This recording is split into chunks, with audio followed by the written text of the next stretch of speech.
अर्जुन अपने सामने अपने गुरुजन और परिजनों को देखकर अपने क्षत्रिय कर्तव्य से दूर होने लगते हैं। वह कृष्ण से कहते हैं कि इस युद्ध के परिणाम का उन्हें ज्ञान नहीं है, लेकिन वे अपने ही लोगों पर शस्त्र नहीं उठा सकते, भले ही वे अधर्म के साथ हों। वे अपने शोक और मानसिक संकट से बाहर निकलने के लिए कृष्ण से उपाय पूछते हैं। तब श्री कृष्ण ने हंसकर कहा, अरे पागल, तू विद्वानों जैसी बातें कर रहा है, लेकिन अपनों के लिए शोक भी कर रहा है।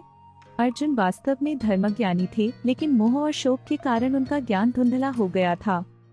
अब कृष्ण को यह समझ आ गया था कि अर्जुन को आत्मा का ज्ञान देने का समय आ गया है, क्योंकि अर्जुन शरीर को ही आत्मा मानने की गलती कर रहे थे। वे अर्जुन को समझाते हैं कि आत्मा न जन्म लेती है और न ही मरती है। इसे विज्ञान के एक सरल उदाहरण के साथ समझते हैं। हम सभी ने बचपन में यह पढ़ा है कि ऊर्जा को न तो बनाया जा सकता है और न ही नष्ट किया जा सकता है, उसका केवल एक स्वरूप से दूसरे स्वरूप में रूपांतरण किया जा सकता है। इसे हम ऊर्जा संरक्षण का सिद्धांत या law of conservation of energy कहते हैं। जैसे पवन की गति ऊर्जा से चक्की को घुमाकर बिजली बनाई जाती है और फिर उस बिजली को बैटरी में संग्रहित किया जाता है। इसके बाद उस बैटरी को खिलौने की कार में डालकर उसकी मोटर को घुमाया जाता है, जो कार को गतिज ऊर्जा देकर उसे चलाती है और मोटर में गर्मी के रूप में उत्पन्न होकर वातावरण में फैल जाती है। ऊर्जा, जिसे आपने सीधे नहीं देखा, लेकिन उसका रूपांतरण परोक्ष रूप में पवन चक्की से बैटरी और बैटरी से खिलौने की कार में देखा। आत्मा इसी भी प्रकार एक ही होती है, लेकिन वह विभिन्न रूपों में प्रकट होती है। इसी बात को आगे बढ़ाते हुए कृष्ण अर्जुन से कहते हैं, आत्मा न मरती है, न इसे मारा जा सकता है, न यह जन्म लेती है, न मृत्यु को प्राप्त होती है, न इसे शस्त्र से मारा जा सकता है, न आग इसे जला सकती है, न पानी इसे गीला कर सकता है और न वायु इसे सुखा सकती है। इसलिए आत्मा किसी की मृत्यु का कारण नहीं बनती। इसीलिए हे अर्जुन, अब उठ जा, अपना गांडीव उठा और धर्म की रक्षा के लिए युद्ध कर। कृष्ण आगे अर्जुन को समझाते हैं कि धर्म की रक्षा का अवसर हर किसी को नहीं मिलता। यदि वह शोकग्रस्त होकर धर्मयुद्ध नहीं करेगा, तो उसे अपने कर्तव्यों का पालन न करने का कलंक लगेगा, जो मृत्यु से भी बुरा होगा। यह अपयश अर्जुन को इस लोक में ही नर्क का अनुभव कराएगा। इस प्रकार कृष्ण अर्जुन के उत्साह को बढ़ाते हुए उसे धर्मयुद्ध के महत्व को समझाते हैं और इस प्रकार अर्जुन को सांख्य योग का ज्ञान देते हैं, जो आत्मा और शरीर के भेद को स्पष्ट करता है। अब कृष्ण अर्जुन को ज्ञान या बुद्धि योग के बारे में बताते हैं। वे कहते हैं कि ज्ञान के साथ कर्म करो, क्योंकि ऐसा कर्म कभी बंधन में नहीं डालता और सही सोच समझकर किया गया कर्म कभी भी नुकसान या प्रतिकूल परिणाम नहीं देता। आइए इसे सरल भाषा में समझते हैं।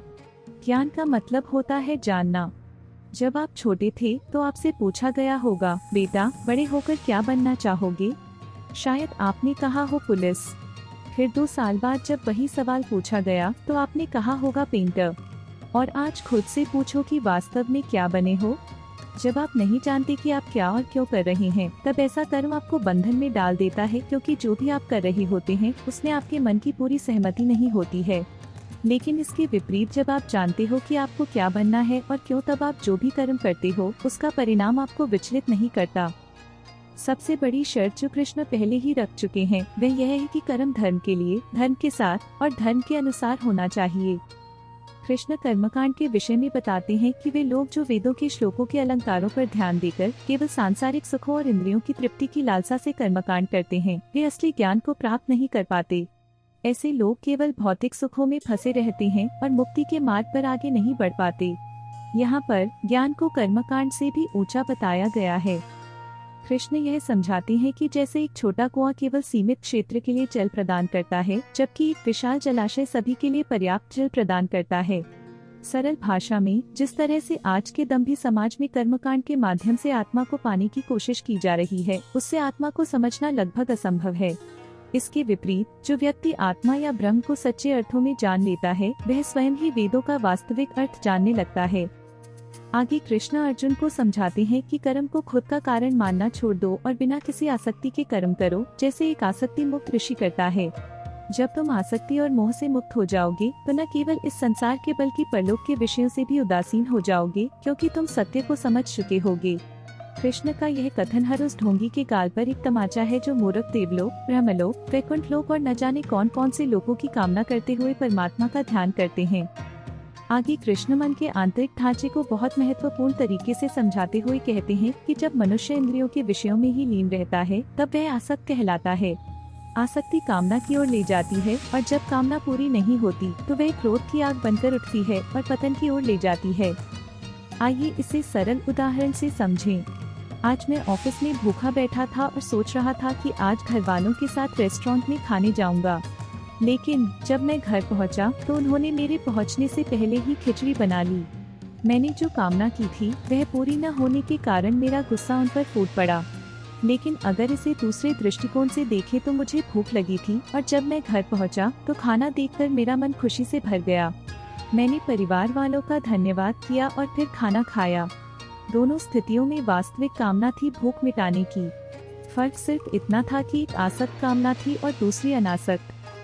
जब हम आसक्ति और अनासक्ति का यही अंतर समझ जाते हैं तो हम अपने मन को शांत रखकर सही तरीके से जीवन जी सकते हैं। और अंत में श्री कृष्ण कहते हैं कि इंद्रियों से मिलने वाले अनुभवों को नदी के प्रवाह की तरह समझो। जैसे नदी का प्रवाह समुद्र को विचलित नहीं कर सकता, वैसे ही इंद्रियों के अनुभवों को मन को विचलित नहीं करने देना चाहिए। चलिए इसी के साथ हमारा दूसरा अध्याय सांख्य योग समाप्त होता है।